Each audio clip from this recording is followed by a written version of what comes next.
Ayan, good morning guys. Ayan, ngayon ang aking, hindi pala good morning, good afternoon na. Ayan ang aking tanghalian ngayon. Tinulang manok. Malunggay lang nilagay ko guys kasi ayaw ko ng may papaya. Ayan, galing yan sa aking tanim. Tinulang manok. Diba guys? Discarding malupit. Tapos, alam nyo guys, masarap, maraming luya. Tinanggal ko na yung yung tanglad. Tinanggal ko na siya kasi ayaw ko nang nakikita maraming damo. Di ba guys?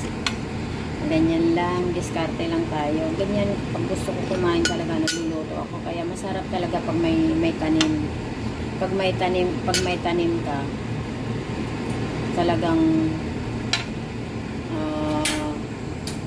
pag may tanim ka, hindi ka na maghahanap, di ba? Kasi may sarili kang tanim.